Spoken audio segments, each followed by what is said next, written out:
Hey guys, Joseph James here once again with your nightly newsletter brought to you by theschooloftrade.com. Today was September 17th, 2009. Go to our YouTube page, guys, /School of Trade. Got a great free resource online. And guys, please subscribe to this YouTube page, rate and comment on this video for us. As you guys know, trade room totals here today. We took $330 out of the market this morning. That's 330 USD. That brings our weekly total here to $1,100, right? Back in the saddle again here in the month of September.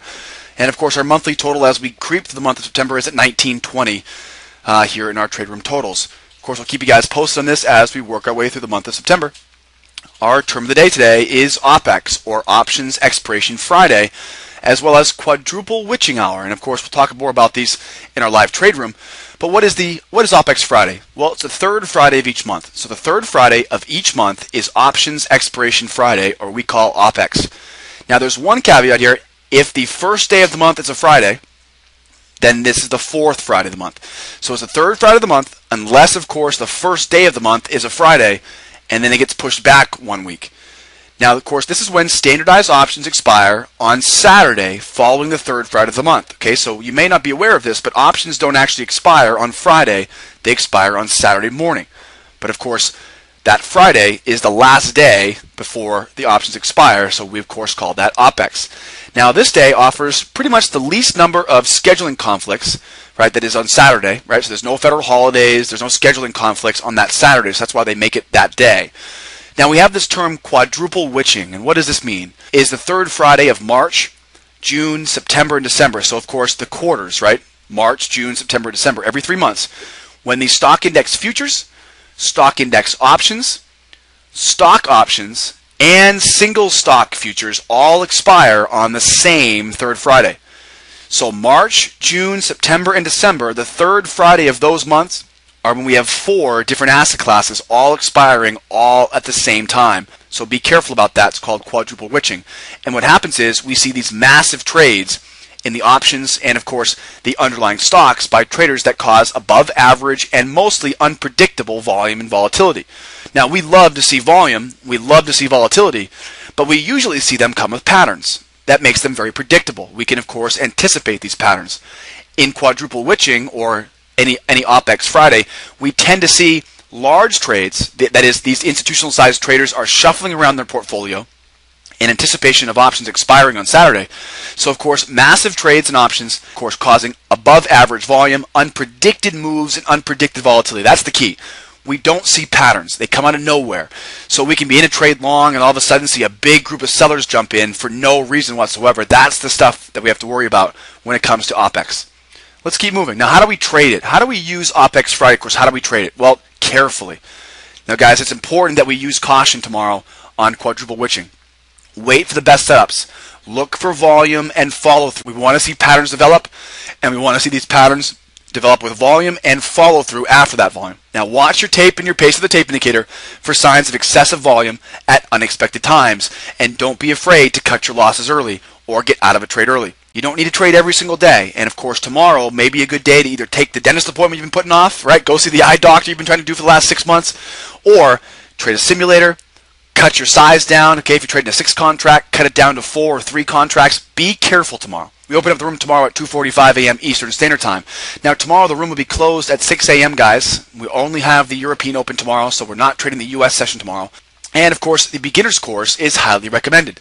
So the beginner's course, pick up a copy of the beginner's course on our homepage and come out and join us tomorrow morning at 2:45 when we open the room. It's available for trial members and lifetime members. We'll trade the European session tomorrow. Normally we'll trade the U.S. session as well, but tomorrow we're closed for the U.S. session. And, of course, live in real time, we'll show you guys how we follow our 3 very simple steps: identify, adjust, and execute.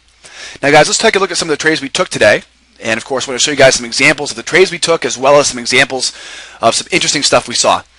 Now, to start the day off here, 9:10, 10 minutes past the hour here.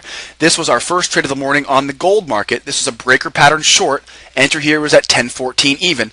We took our first 4 ticks out of the market there, took 2 contracts off at our first target of 4, moved our stop down to entry automatically, and of course got bounced out there for a scratch on our final 2 targets. That put 8 ticks, or $80 USD, that's $10 per tick, in our pocket here for the first trade of the day. Now, this, of course, was a good trade. Nice trend continuation pattern there on this breaker short. But we saw some other interesting things that came up here. Looking over at my crude oil here, just after 9 o'clock, this was what, 9:45? Looking for a breaker long here. This particular trade, I wanted to show you guys an example here. You can see in the right-hand side here, the breaker long, as you guys know, going with the trend, getting above that swing high there, just above 37, right? 72.37 there on the crude. But the important part here is in the lower left-hand corner. If you scroll or move down to the lower left-hand corner, you guys can see there, the pace of the tape indicator dramatically increased. You can see it went from red to yellow to green there. And as you guys know, this pace of the tape indicator is a valuable proprietary indicator to our advanced members. It's the speed of the tape. It quantifies the speed of the tape. It's a speedometer for our time and sales window. So of course we use patterns like this, and of course you can clearly see here how this pattern gave us a definite heads up for that breaker long here. We use these patterns, and again saw this live in real time this morning on the crude oil chart. If you guys are with us this morning just before 10 o'clock, you guys watch this thing live in real time too. So make sure to come out and join us tomorrow and you guys can see more of this stuff. But a great example of how we use patterns here on our time and sales window in the form of our pace of tape indicator that give us the heads up to get into that trade. Keep moving here guys on the crude. Now this was I'm sorry guys, this is actually mislabeled. This is the Russell, excuse me. 1024 this morning was our first trade of the Russell all week this week. Entry here was at 17.4. 17.4. This is a great trade. Of course, our target at 4 ticks, 8 ticks, and then we trailed our stop. Took two contracts off at 4 ticks, one off at 8, and then trailed our stop there to manage to suck up another 9 ticks there. Add them all up there, 816, that's 25 ticks there, guys. 25 ticks, that brings in $250. That label's wrong there again. This on the Russell, and of course 25 ticks at $10 a tick, that's $250 there in your pocket.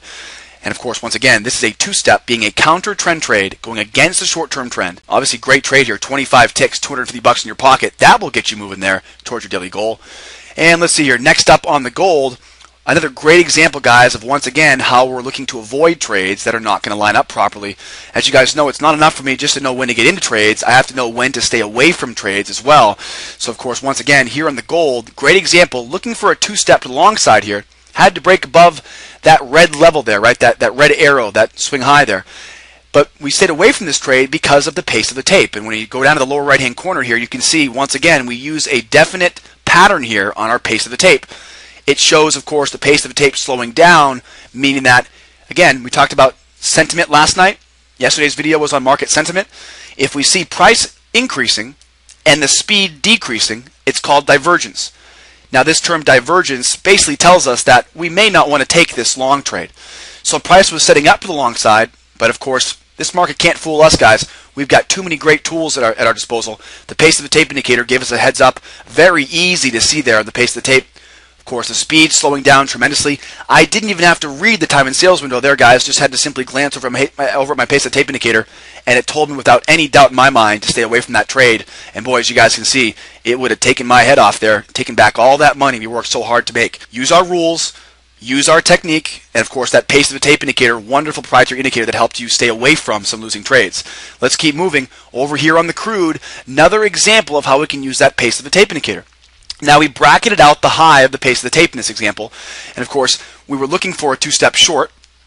This two-step short, of course, breaking below this 1018 even level on the crude, we were looking for a reason to get in. And we found that reason to get in, again, all the way to the lower right-hand corner here by looking at the pace of the tape indicator. Now, I'm trying to show you guys just how many different ways we can use this thing to get into these trades to confirm our entries. We use the pace of the tape to avoid trades, we use it to get into trades, and we use it to manage our trades. And just how easy it is, you can see here on your screen, lower right-hand corner, right? We bracket out the tops, and we look for a break of that. Once we saw that break, we knew we had to get into this short trade on this two-step short. So once again, looking to bracket out the price here of your pot, right, your pace of the tape, I place that horizontal line at the extremes, and when, of course, I take the breakout when it breaks above that specific level of the pace. So we can use the pace of the tape indicator, again, for lots of different ways here. Here's one example on the gold, using it when it breaks above its bracket there. We then, of course, know that price action is speeding up, which solidifies the confidence we need to take this short trade. Once again, guys, I'm going to go over all of this stuff with you guys live in real time, so come out and join us tomorrow morning at 2:45 a.m. My name is Joseph James. Hope the video helps. Please rate and comment on this video. And remember, guys, drop us an email for lifetime membership, sales@schooloftrade.com. And don't forget to test out our free 3-week trial. That's 3 weeks. Come out and join us, and we'll see you guys tomorrow in the room. Bye-bye for now.